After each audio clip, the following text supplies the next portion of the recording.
If you've watched these videos over the past few months, predominantly I take some videos and sort of react to them. More times than not, videos of the paranormal variety, like UFOs or ghosts or cryptozoological creatures. And they're videos that I watch myself and decide I want to comment on, or they could be videos that people send me asking me to react to them or asking me what I think of these videos. And then today, I found one that kind of makes me feel bad for this short form video service that we all know and love. For the most part, it's a great thing. It's something, whether it's TikTok or Reels or Snapchat or any of them, for the most part, it's great because it gives us sort of some mindless entertainment. And most content creators are just out there to entertain people. Some people go above and beyond trying to become famous influencers, and that's, if that's what they want to do, that's all well and good for them.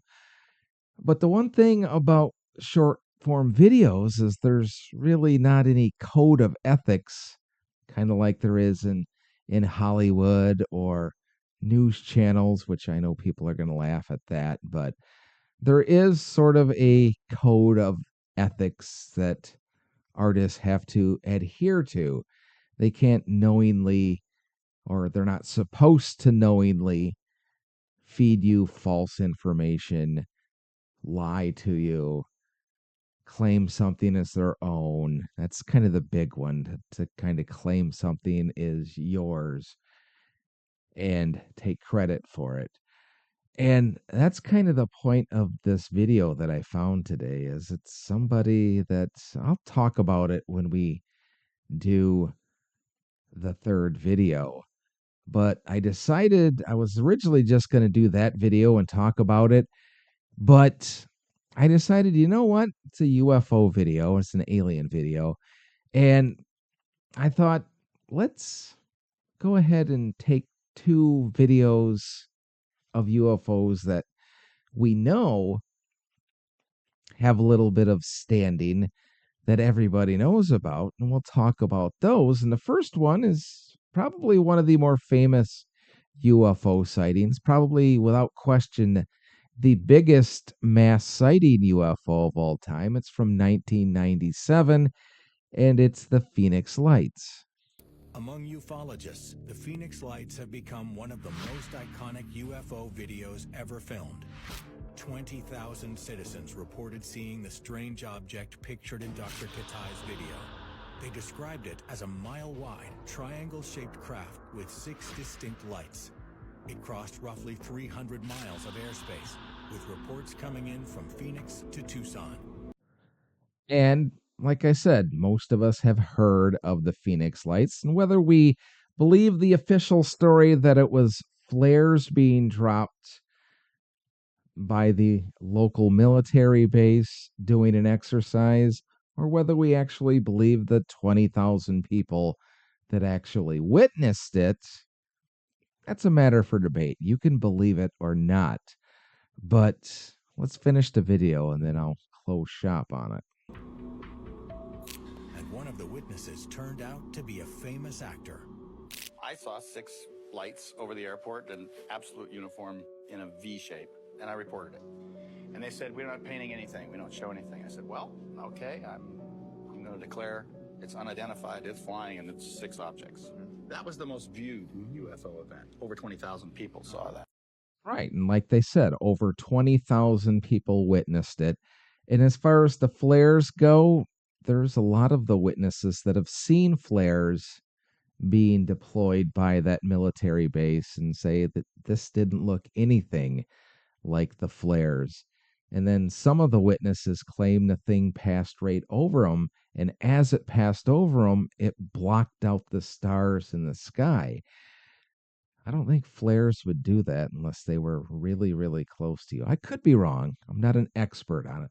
But, anyways, that's one of the videos the UFO videos that we all kind of know and accept, whether you believe it or not, we know that it's a UFO video. And the next one I'm going to share with you is also another one that's very famous.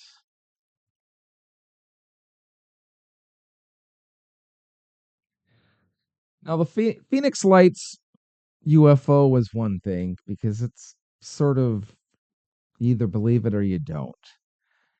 A lot of people don't really believe there's a mile-long UFO that flew over almost the entirety of Arizona in 1997, and that's fine if you don't believe it. But then in 2017, the Pentagon released 3 videos that we've all become very familiar with. And those are kind of harder to debunk by people of the skeptical variety, kind of like this one, known as the FLIR UFO from 2004, taken by a Navy pilot. And some people will still be skeptical about it, claiming that it's just a distant plane and whatnot. But one of the big things that you always hear from skeptics is they talk about people that see UFOs need to be a qualified observer. And what more qualified can you be than to be a trained Navy pilot? Maybe they have, maybe they haven't spent many hours in a combat situation, but regardless, they're trained pilots, fighter pilots. So, how more qualified could you possibly be? And when these were released, a lot of the pilots came forward and said, yes, indeed, these objects were captured not only on their FLIR and on their video cameras, but they sighted them with their own eyes. And they claim that they did things that weren't humanly possible. Now, are they an alien spacecraft? We really don't know. But the fact of the matter is what are they? They're an unidentified aerial spacecraft, a UAP. But the next video is the one that I kind of take a little bit of umbrage with.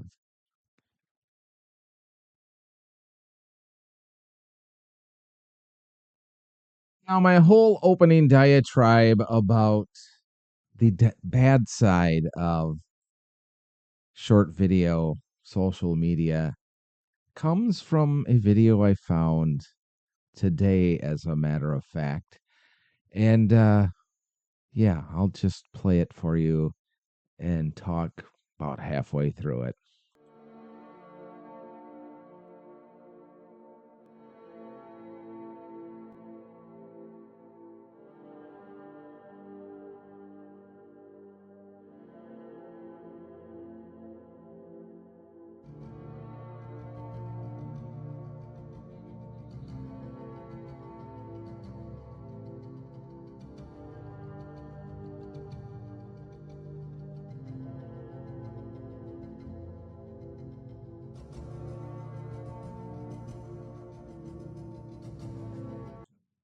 Now, I don't know if the person that runs this page is the person that's claiming they took this video or not, or if they just found it and they're passing it off as something real. But as you see their little quote up there, 3 gray ET standing outside a UFO.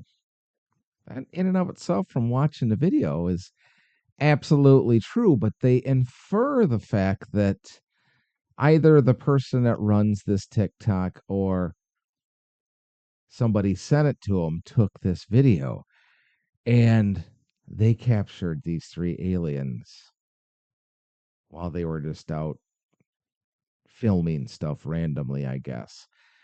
But the fact is, and the truth of this whole thing is, that's actually from a 1989 found footage alien abduction movie called The McPherson Tape that you may or may not have heard of. It was purchased again by the Fox company in the late 90s and sort of repackaged into a more, shall we say, network friendly version of a found footage alien movie. And yeah, that's exactly what that is. That scene is directly from the McPherson tapes. It's the point in the movie where the three sons leave the house and are trying to get to their neighbors. They lived on a mountain, and that's where they ran into the UFO and the three aliens. So, no, somebody didn't run across three aliens just hanging out outside of their UFO. That's from the found footage movie, the McPherson tape. That is the bad part about short form video social media, because if you read the comments, a lot of people are calling them out, but there's a lot of people that just watch it and immediately think that it's real. And that's a bad thing. So do have a little bit of discretion, I should say. And if you realize something isn't above board, then maybe say so in your videos. I could be wrong. If you have any comments, let me know in the comment section, and we'll have a civil discussion about it. Maybe I'm totally off base on this. But don't forget to click like and subscribe so you get notified each time I do a new episode. If you have any comments about all three of the videos that we showed in this episode, I'd love to hear your thoughts on it, because we all know it's after dark and nothing good ever happens until after dark.